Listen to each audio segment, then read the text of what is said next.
বেলা ১১টায় এসডিপিও অফিসে হাজিরা দেওয়ার কথা ছিল। অনুব্রতর পরিবর্তে কারা এলো? ১১টায় এসডিপিও অফিসে হাজিরা দেওয়ার কথা ছিল, অনুব্রতর পরিবর্তে কারা এসেছিলেন? পুলিশ অফিসারকে গালাগালির ঘটনায় বীরভূমের তৃণমূল নেতা অনুব্রত মণ্ডলের বিরুদ্ধে এফআইআর রুজু করেছিল জেলা পুলিশ। বোলপুরের আইসিকে মোবাইলে অকথ্য ভাষায় গালিগালার ঘটনায় বীরভূমের তৃণমূল নেতা অনুব্রত মণ্ডলের বিরুদ্ধে এফআইআর রুজু করেছে জেলা পুলিশ।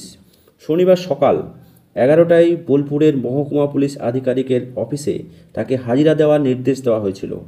সকাল থেকেই এসডিপিও অফিসে পৌঁছে যান মহকুমা পুলিশ আধিকারিক ঋত্বিক আগরওয়াল। তবে বেলা ১১টার পরেও এসডিপিওর সামনে দেখা যায়নি অনুব্রতকে। পরিবর্তে তার হয়ে ৫ জন আইনজীবী এসডিপিও অফিসের সামনে আসেন। কিছু পরেই তারাও ফিরে যান। তবে এই ব্যাপারে সংবাদ মাধ্যমকে কোনো কথা তারা বলতে রাজি হননি। তবে কি শনিবারে পুলিশের হাজিরার মুখোমুখি হবেন না কেষ্টমণ্ডল, নাকি দেরি করে যাবেন? এ ব্যাপারে এখনও অনুব্রতর কোনো প্রতিক্রিয়া জানা যায়নি। হাজিরা না দিলে পুলিশ কি কঠোর পদক্ষেপ নেবেন? এই ব্যাপারে পুলিশের কোনো প্রতিক্রিয়া এখনও শোনানো যায়নি। তবে পুলিশ সূত্রের খবর, আরও দুবার নোটিশ দেওয়া হবে। তার মধ্যে হাজিরা না দিলে কঠোর পদক্ষেপ নেওয়া হবে। তবে তার ঘনিষ্ঠ মহল সূত্রের খবর, এদিন পুলিশের তলব অনুব্রত নাও সাড়া দিতে পারে। পরিবর্তে সোমবারে জেলা আদালত বা কলকাতা হাইকোর্টের জন্য জামিনে আদালতে যাবেন অনুব্রত। ঘনিষ্ঠ সূত্রের খবর, যেহেতু অনুব্রতর বিরুদ্ধে মোট 4টি ধারায় মামলা করা হয়েছে, যার মধ্যে 2টি জামিন অযোগ্য ধারা রয়েছে, তাই জামিন নিশ্চিত করতে ইতিমধ্যে জেলার 5 জন আইনজীবীকে নিয়ে একটি বিশেষ কমিটি গঠন করা হয়েছে। তার পুরো বিষয়টি খতিয়ে দেখছেন। ওই সূত্রের দাবি, আইনজীবীদের কথা মতোই সিদ্ধান্ত নেবেন অনুব্রত। বৃহস্পতিবার সন্ধ্যে থেকে সোশ্যাল মিডিয়ায় একটি অডিও ক্লিপ ভাইরাল হয়। তাতে শোনা যায় বোলপুর থানার আইসি লিটন হালদারকে অশ্রাব্য ভাষায় গালমন্দ করছেন বীরভূম জেলার প্রাক্তন জেলা সভাপতি অনুব্রত মণ্ডল। সেই গালমন্দের বহর এমনই যে কান পাতা দায়। শুধু সেই পুলিশ অফিসার নয়, ফোনে গালমন্দ করা হয় তার স্ত্রী এবং মা সম্পর্কেও। নোংরা কথা বলেন অনুব্রত মণ্ডল, যা শুনে পুলিশ ও প্রশাসনের অন্দরে আন্দোলিত হয়ে যায়।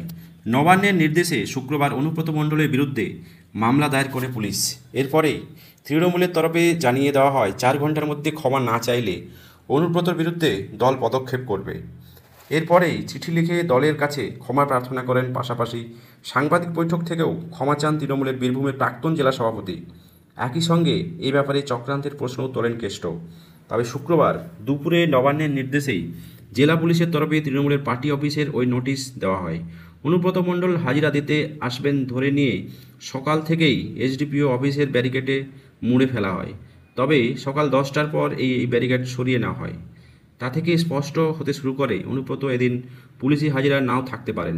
ঘড়ি কাটা 11টা বাজার কিছু আগে এসডিপিও অফিসে ঢোকেন 5 জন আইনজীবী এবং ওই দল। দর্শক, এই কুৎসামূলক যে বক্তব্য এবং এই অশ্রাব্য গালাগালা প্রসঙ্গে দেখা যায় যে নেট দুনিয়ায় তোলপাড় করেছে এই অডিও ক্লিপটি। এই অডিও ক্লিপ প্রসঙ্গে আপনাদের কি মত? অবশ্যই কমেন্ট বক্সে কমেন্ট করতে ভুলবেন না। চ্যানেলে নতুন হলে চ্যানেলটিকে সাবস্ক্রাইব করে পাশে থাকবেন।